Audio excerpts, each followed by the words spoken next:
Listo, ya estoy grabando. Bien.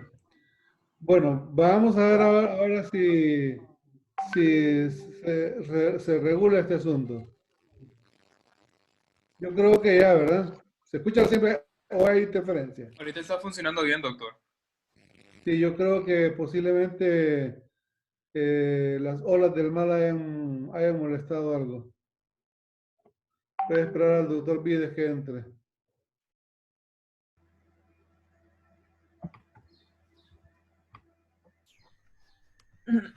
Habilitame, Jesús.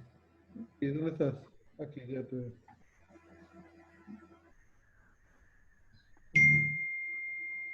Listo, ¿Me avisas? listo, ya.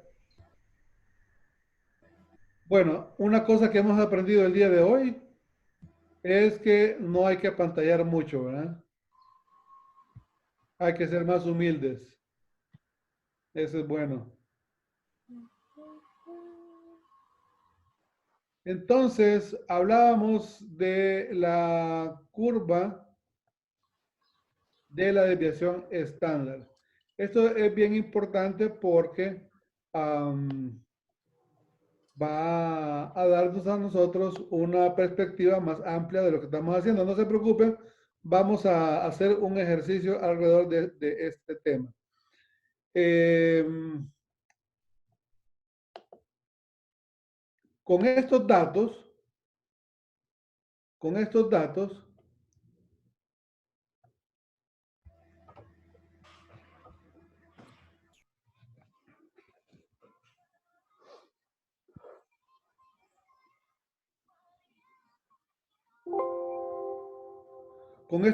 entonces, tal vez aquí les puede quedar más claro, ¿verdad? Aquí está más claro. Estos son los indicadores del puntaje Z y aquí es del estado nutricional. Veamos entonces en el primero. Cuando el espacio está por arriba de la línea 3, significa que esto es un niño muy alto, ¿verdad? El niño de este intervalo es muy alto. Una estatura alta en raras ocasiones es un problema, lógico. A menos que sea un caso extremo, no sé por qué se mueve esto, si yo no la estoy moviendo.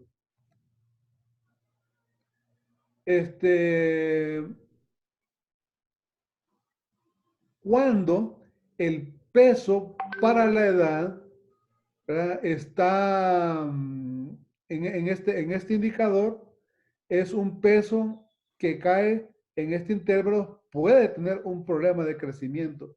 Pero entonces vamos a la siguiente gráfica, que es el peso de longitud, el peso para la talla, donde entonces encontramos que puede ser sobrepeso si es en el espacio que está arriba del 2 o obesidad si está arriba del 3.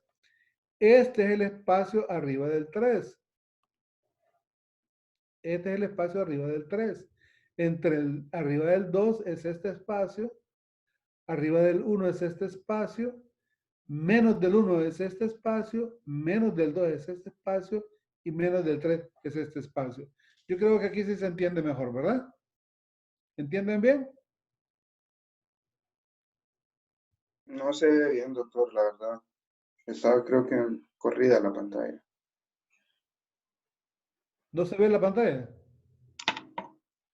Es que solo se ve una parte del cuadro, doctor. Pero Una puedo ver columna.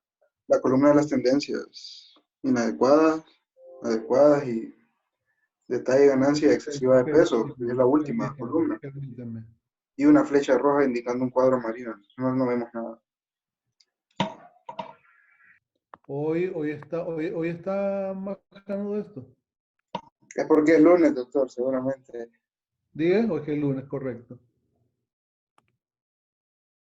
Hoy estamos en pantalla entera, ¿verdad?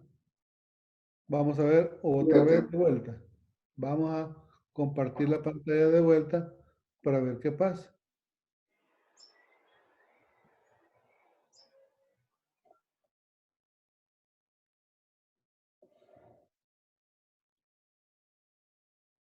Ahora sí, doctor, ya se ve la presentación. Perfecto. Entonces, hablábamos de entonces de arriba del número, arriba de la desviación estándar 3, ¿verdad? Si el espacio, todo el espacio que está entre el más 2 y más 3, que sería este, es normal si estamos hablando de longitud para la edad, pero puede haber sobrepeso. Todos los que están entre más 2 y menos 2 están normales. Todos están normales. Este es el más normal de todos. Este es el más normal de todos. Este es también normal y este también está normal, ¿verdad? Entonces, todos esos están normales, no hay ningún problema, ¿verdad? Aquí está, ¿verdad? Todo lo que están entre menos 2 y más 2. Todos los que están entre el menos 2 y el menos 3 es bajo peso, que sería este. Todos estos son de bajo peso. Y todos los que están por debajo de la línea menos 3 es que están desnutridos, ¿verdad? Que están demasiados. Entonces, este es muy importante porque nos va a definir a nosotros la situación nutricional que tenemos con los niños. Seguidamente, hay unas seis interpretaciones, ¿verdad? De esto. Esto está en el libro. Tienen que leer el libro, espero que lo hayan leído para ver de qué manera ustedes pueden establecer mejor, ¿verdad? Entonces, todos los que van a estar con una tendencia adecuada, con una, arriba del carril 1, por ejemplo, y con una tendencia de crecimiento adecuado y en su interpretación, van a tener esta situación. Y todos los demás es crecimiento inadecuado. Entonces, en el diagnóstico nosotros vamos a tener crecimiento adecuado o crecimiento inadecuado. Y entonces, cuando tenemos el crecimiento inadecuado, nos vamos a las posibles tendencias o a las posibles posibilidades que hay, como lo hemos visto en esta curva que ya lo hemos analizado, ¿verdad? Entonces, esas son las posibles rutas que hay para este asunto. Luego tenemos, permíteme un segundito. Luego tenemos, vamos a otro compartir del que estábamos acá.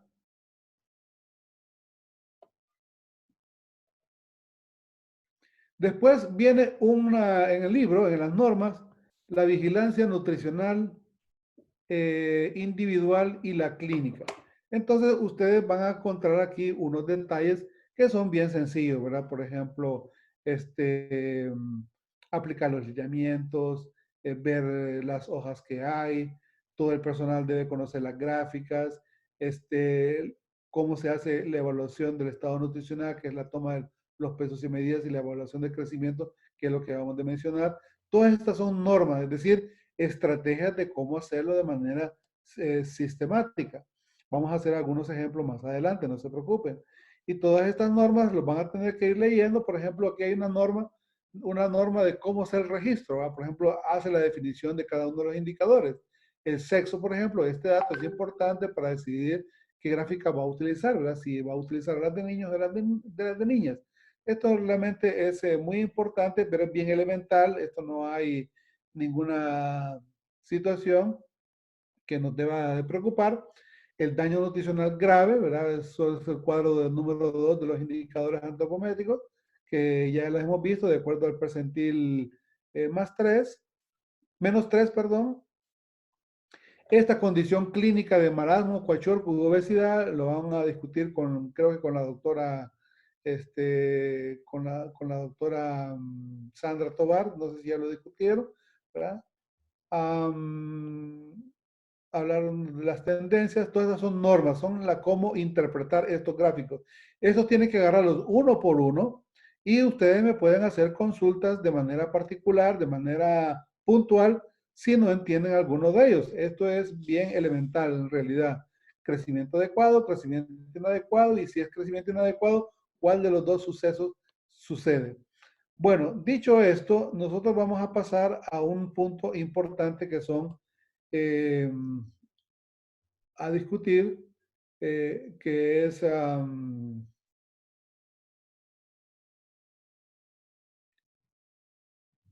algunas cosas que ya habíamos mencionado la vez pasada.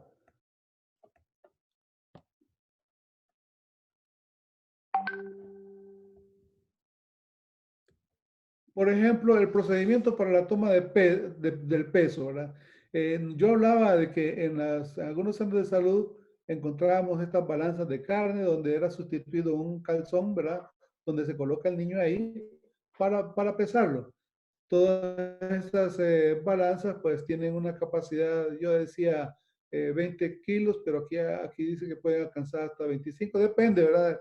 Depende de cuánto lo que mide. La balanza pues no es la mejor de todas, pero es una forma muy rudimentaria para poder pesar, pero de eso a nada es bastante. Está también la balanza electrónica, ¿verdad? Que de eso va a depender de las marcas. Yo he visto marcas chinas que no sirven, pero he visto coreanas que sí sirven, japonesas que son muy buenas, alemanas que son muy buenas, y eso va a depender de la calidad de la marca que se tenga. Hay unas gringas que son espectaculares, ¿verdad? Que le miden hasta la superficie, hasta la cantidad de grasa, le miden la conducción del tejido adiposo, qué sé yo, también son importantes. Las técnicas, ya también eso lo discutimos el viernes, no hay ningún problema.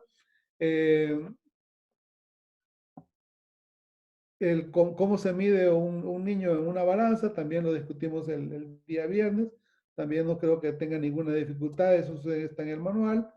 Y cómo se hacen las mediciones. Todo eso lo discutimos el día viernes, incluyendo la balanza de baño, ¿verdad? También hablamos de la longitud, que la longitud tenía que hacerse con dos personas, recuerden, uno que agarra la cabeza y otro que agarra los pies, para que esté con una superficie plana. Todo eso lo discutimos el viernes. También el video, todo está ahí. Esto es un repaso de lo que está en el manual, que es una repetición de todo lo que hemos visto el día de ayer, del día viernes, ¿verdad? Que discutimos todo esto. Hay algunos errores que yo quisiera nuevamente tomarlos en consideración, ¿verdad? Los errores a veces en la medición es la postura torcida que se coloca el niño, tiene que estar recto en un solo perfil, las rodillas dobladas, ¿verdad? Hay que poner planas estas rodillas, ¿verdad? Porque los niños tienden a doblar las rodillas como un mecanismo de defensa. El extendido de la cabeza hacia el borde de la medición también es otro efecto que hay de error. La plantilla, el pie y la perpendicularidad del pie sobre la base también es uno de los errores más frecuentes. Y la tendencia a la curvatura de la cabeza hacia abajo, también eso incide en los errores de medición. Por eso yo les pedí a ustedes que trataran de medir, aunque sea un florero, varias veces para que vean ustedes de que medir no es una cosa sencilla, sino que es difícil, pero que con la práctica uno adquiere una habilidad para ser mejor. En la posición de pie también pueden encontrarse algunos errores, por ejemplo, niños que levantan el talón o que estén en ángulo inclinado, no en posición de firme como es necesario. También el doblez de la rodilla, la mirada hacia abajo o hacia arriba, también pueden provocar problemas en cuanto a los errores de longitud. La vista tiene que ser recta hacia el frente para que no haya ningún problema. ¿Hay problemas de audición o todo está perfecto? Todo bien, Escuchen. doctor. Perfecto. En la Secretaría de Salud hay dos tipos de historia. La historia para los niños y la historia para las niñas. La historia para los niños incluye algunos datos que son antecedentes perinatales, hay antecedentes que son importantes como el peso a nacer, como la talla a nacer, el número de nacimientos que hay, inclusive si hubo apoyo o no precoz anterior, la edad gestacional de la madre, las patologías del recién nacido, ¿verdad? Si hubo apnea, si hubo hemorragia, hiperbilirubinemia, infecciones, las condiciones del recién nacido, ¿verdad? Y la aplicación del carnet de vacuna. La carnet de vacuna es muy importante porque cada vez que usted esté en contacto con un niño, tiene que establecer esa posibilidad porque si no es una oportunidad perdida. También la suplementación de nutrientes, si se ha administrado hierro, si se ha administrado zinc, ¿verdad? A qué fechas, a qué edades, cuánto es el volumen que han recibido, la cantidad, la concentración de las mismas. También están entonces las gráficas, ¿verdad? Ustedes han encontrado ahí las gráficas desde nacimiento hasta los 5 años, en cuanto al peso y la talla, en cuanto a la longitud y la edad, y ustedes pueden graficar fácilmente un niño. Por ejemplo, un niño que tenga una tendencia de peso para la longitud de este tipo, ¿qué me dirían ustedes? ¿Cómo está? Está normal, doctor. Perfecto. Si está de esta manera, ¿qué pasaría?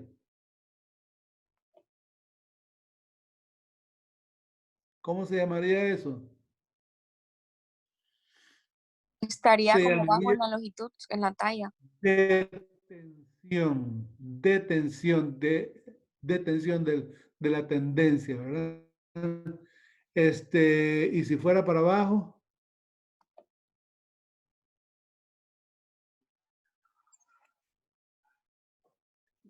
Está disminuyendo. descenso, Ajá. No ha crecido el niño. descenso, correcto. Entonces las posibilidades que hay es que aumente, que sea normal, que se estacione o que tenga un descenso. Entonces, si usted analiza solamente un punto, eso no le va a decir nada. Pero si usted analiza 2 puntos, entonces pues ese punto lo podemos encontrar acá, lo podemos encontrar acá o lo podemos encontrar acá. Entonces, esto va a ser la detención, esto va a ser normal, esto va a ser alto y esto va a ser descenso. Entonces vean ustedes que es sencillo analizar 1 o 2 puntos en una curva de crecimiento. Hablemos de la longitud. La longitud suena solamente dos posibilidades. O está normal, o se detiene, o aumenta. 3 posibilidades, no 4 como esta. ¿Por qué no puede haber descenso en la longitud? ¿Alguien que me diga? Porque no puede ir disminuyendo la estatura. Correcto, solamente en ciertas enfermedades osteoarticulares, por ejemplo, la osteogénesis imperfecta, o que tenga mal de Pot, o que tenga algún trastorno de la columna vertebral, o una enfermedad que produzca un deterioro metabólico en lo que es la hormona de crecimiento, por ejemplo, en la progeria, ¿verdad? Que es un envejecimiento prematuro de los niños. Ustedes se acuerdan de aquella película de Benjamin Button, ¿verdad? Esta es una película, no es real en realidad, porque es un poco inverosímil que una persona se convierta en un recién nacido de esa manera, pero la progeria es un envejecimiento progresivo que trata de ver de cómo es la sintomatología. Se refiere al envejecimiento juvenil que tienen algunos niños, usualmente no sobrepasan los 12, 14, 15 años aproximadamente, entonces esto no pasa. Entonces, en la longitud puede que se estacione, puede que sea normal, puede que se estacione o puede que esté alta de acuerdo al índice de hormona de crecimiento. Por ejemplo, en un tumor de hipófisis puede producir acromegalia y entonces eso aumenta los índices de crecimiento, pero si se estaciona, esto nos indica una desnutrición crónica. Es muy importante por eso, porque significa que este niño tiene dos problemas. Uno, que tiene una enfermedad importante y la otra es que no esté ingiriendo alimento, ¿verdad? Y entonces eso hace que tengamos ese diagnóstico. Ese es el peso de edad, que también es importante, ¿verdad? Que nos va a identificar la desnutrición aguda, y entonces nos va a identificar este problema. Este sí puede ver el normal, el estacionamiento, el aumento en sobrepeso y obesidad o el descenso. En las niñas es muy parecido, nada más que hay algunos datos que pueden ser diferentes, ¿verdad? Básicamente en cuanto a los indicadores, pero las curvas de crecimiento son completamente distintas, aunque la interpretación es la misma que las anteriores. Por último, tenemos la tarjeta de atención integral. Esta tarjeta de atención integral la llevan todos los niños y en su parte anterior presenta datos del desarrollo. Estos son los datos del desarrollo que ustedes deberían de sabérselos para el examen.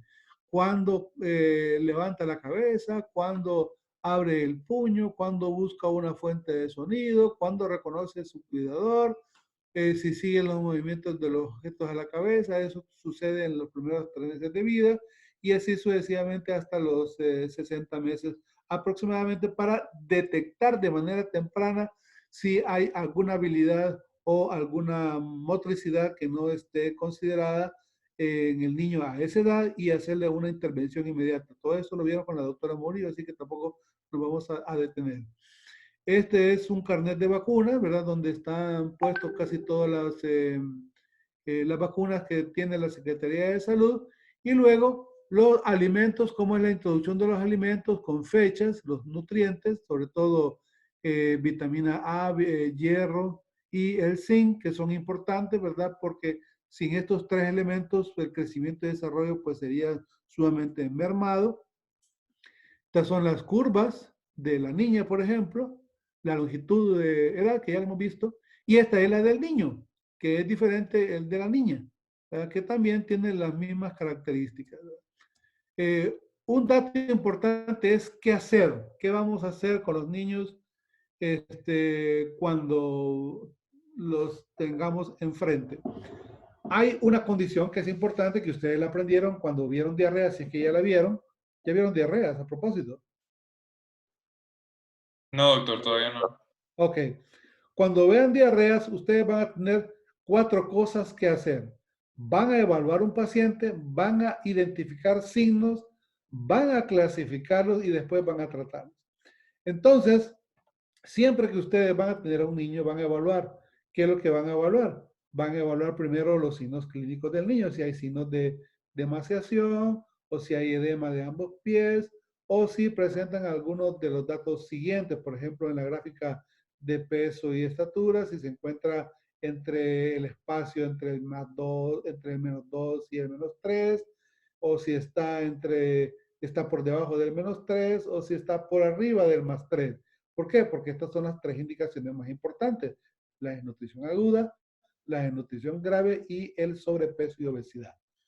Entonces, si nosotros tenemos un daño nutricional leve, ¿verdad?, que está identificado por estos signos que ustedes ven acá, signos de presencia de emaciación, el edema o la gráfica que ya les dijimos, entonces nosotros podemos determinar ciertas cosas: si es un menor de 6 meses, ¿verdad? Si tiene baja la temperatura, si es una desnutrición, si es una disminución de la conciencia, si hay signos de diarrea o sintomatología de diarrea, o si hay crisis de anemia, para referirlo a un centro hospitalario. Vean ustedes que es importantísimo identificar el daño nutricional agudo, que hay que tratarlo en un centro hospitalario.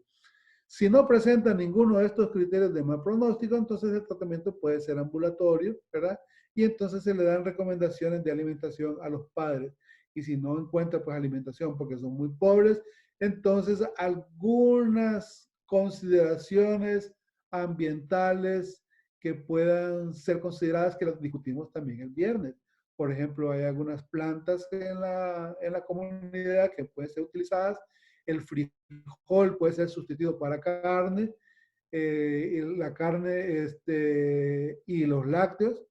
Los carbohidratos, pues los carbohidratos de primera línea como del maíz, y las grasas que hayan disponibles, sobre todo grasas de origen vegetal.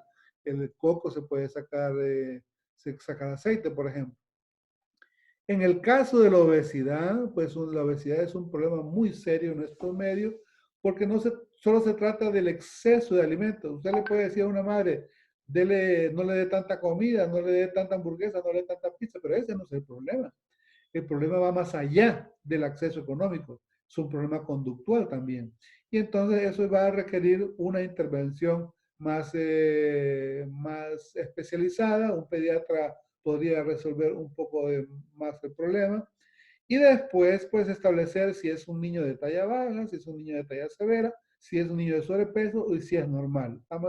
Gran parte de los niños son normales y los padres insisten en darle vitaminas y darle alimentos. Por lo tanto, entonces, ustedes tienen que seguir evaluando al niño y explicarles que si el niño tiene los indicadores apropiados para la edad y el niño está comiendo de una manera regular, aunque menor que la demás familia, pero sus indicadores antropométricos establecen que es normalidad, entonces ustedes pueden decirle que no se preocupe, a menos que la normalidad esté perímetro al menos 2, donde ustedes van a tener el cuidado de valorarlo más frecuentemente para no permitir que progrese de un -2 a un -3 y entonces estar rápidamente atentos a la intervención que pueda presentarse el niño en ese momento. En el caso de las gráficas de longitud, igual, ¿verdad? Si hay algunos crecimientos inadecuados, ¿verdad? Establecer si hay desgano, si hay enfermedad, si hay un problema de ambiente, que es casi en la mayoría de los casos, o si es un problema social, ¿verdad? Hay unos problemas de tipo social, de tipo ambiental que no los podemos resolver. ¿Cómo le vamos a resolver el problema de vivir, por ejemplo, en un área marginada donde no hay acceso al agua, donde no hay un centro de salud? No lo podemos resolver así nomás, sino que con la participación de la comunidad. Tampoco vamos a poder resolver el hecho de que no tiene trabajo una persona. También, ¿verdad? Sabemos que en nuestro país el problema económico es alto, que el índice de pobreza es uno de los más altos del mundo, de América es uno de los más altos. Solo Haití y Bolivia tal vez competimos con eso, ¿verdad? Donde casi 3/4 partes de la población está en extrema pobreza. Y si hay un tiempo excesivo de peso, pues ya hemos visto, ¿verdad? Qué cosas hacer. Bueno, esto sería en síntesis lo que tenía para hoy. No sé si tienen alguna pregunta, alguna duda. Podemos volver a repetir de vuelta todos esos datos. Todo lo que está aquí dicho está en el manual de normas para la vigilancia nutricional. Tienen que leerlo, tienen que estudiarlo, tienen que aplicarlo una y otra vez para poder ser expertos en la materia, medir y pesar bien los niños y tener un discernimiento adecuado sobre la perspectiva diagnóstica de cada niño, de manera que los diagnósticos, cuando uno pide el diagnóstico pediátrico, ustedes no digan solamente el diagnóstico patológico, sino que el diagnóstico nutricional, el diagnóstico etario para comenzar, el diagnóstico nutricional, el diagnóstico inmunológico, el diagnóstico social, si es uno pobre, si es un pobre, si es un muy pobre, es un indigente, y el diagnóstico patológico. Todos los 5 diagnósticos son importantes. Si alguien le pide el diagnóstico, ustedes saben que en pediatría son 5 diagnósticos.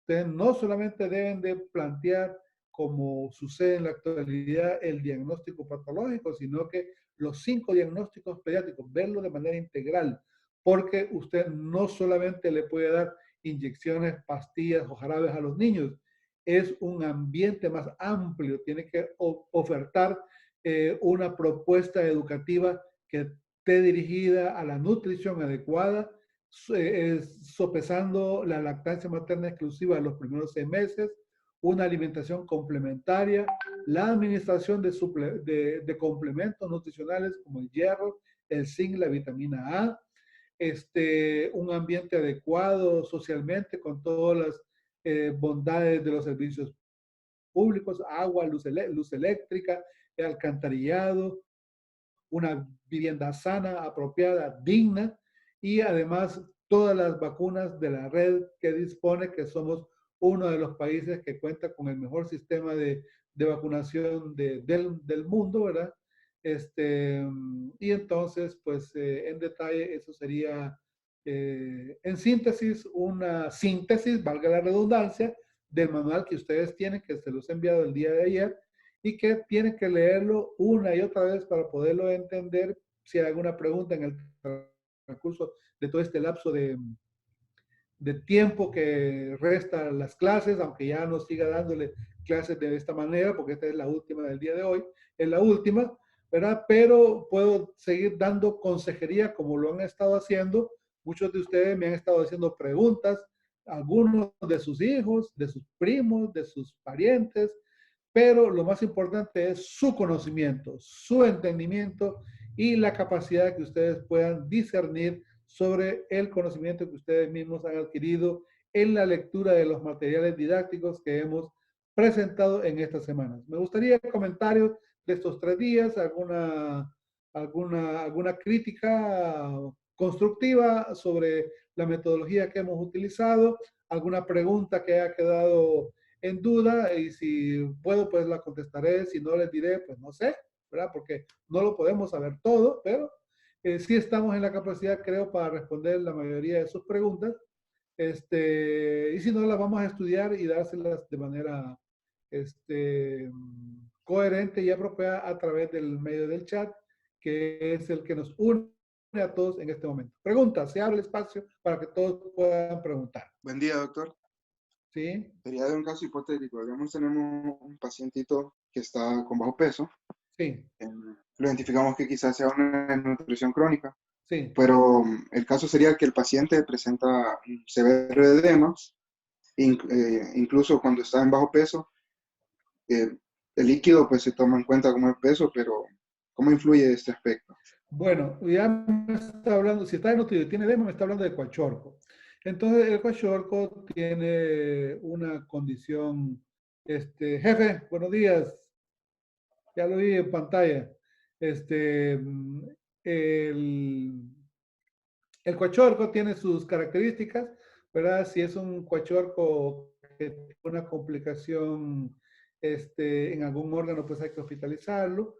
Si tiene insuficiencia renal, insuficiencia hepática o una infección, pues hay que hospitalizarlo hasta resolver todas sus carencias. Hay 4 estadios para el tratamiento nutricional. El primero es tratar la emergencia, segundo, estabilizar los déficits, tercero, es estabilizar la parte nutricional, y cuarto, adaptarlo al hogar. Entonces, en el caso de un niño con edema, pues puede presentarse de acuerdo si es leve, moderado o severo, y abordarlo, ¿verdad? Es un cuachorco, usualmente los cuachorcos llegan al hospital complicados, hay que hospitalizarlos para poder tratar, pero no todos hay que hospitalizarlos. Hay unos niños que lo único que necesitan es una fuente alimenticia, ¿verdad? Y comenzarle a administrar alimentos. Algunos niños con edema inicial que son leves, no hay ningún problema, pero si el niño ya, el edema, aumenta a citis, por ejemplo, o a una dificultad respiratoria de edema pulmonar o congestión vascular, pues habría que hospitalizarlo. Muy bien, Harman, muy buena pregunta. Pregunta de residentes.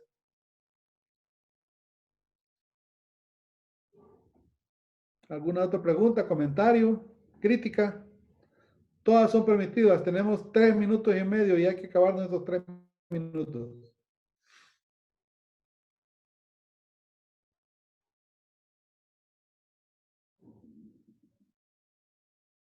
Están calladitos hoy, ¿entendieron todo o no entendieron nada?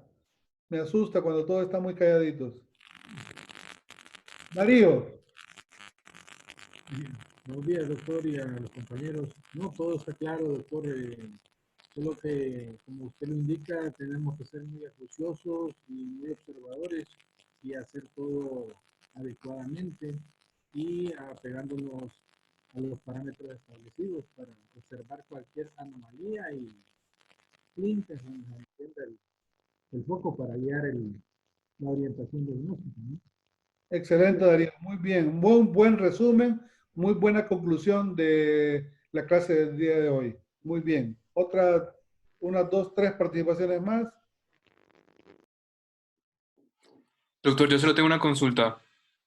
A ver, Rafael, ¿verdad? Sí, el porcentaje de adecuación es lo mismo que nosotros usemos el punto o el punto Z. No, el porcentaje de adecuación es un porcentaje de pérdida. Hay una clasificación que es la clasificación de Gómez, pero hay otra clasificación que andan por ahí.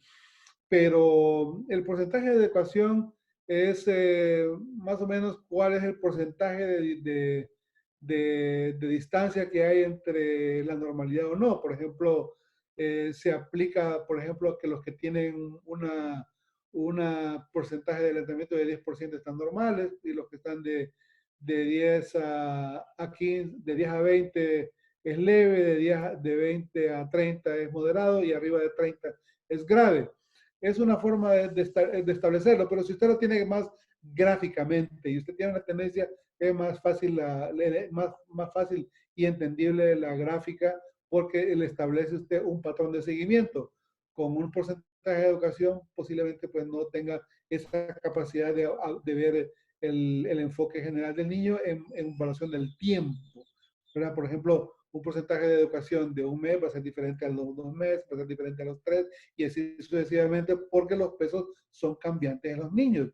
Hay unos meses que el niño no gana tanto peso como otro mes, y eso es variaciones biológicas diarias. Posiblemente la madre no se esté alimentando bien en ese momento, o el niño se haya enfermado, o tenga desgano, o tenga otra influencia diferente. Entonces, en los porcentajes de educación eso no lo va a ver, pero en una curva sí lo va a poder observar porque usted va a poder trazar una línea en el tiempo de cómo va evolucionando ese niño. Entonces, no es malo, casi nadie usa la adecuación, ¿verdad? Es muy pocas personas que lo usan ya. Todo el mundo tiene la tendencia de utilizar las curvas porque eso es lo moderno y eso es lo más integral que se ha visto. Muy bien, Rafael. Excelente pregunta también. Gracias, doctor. Doctor, A ver, Fernando. buenos días. Con el uso de las tablas se puede detectar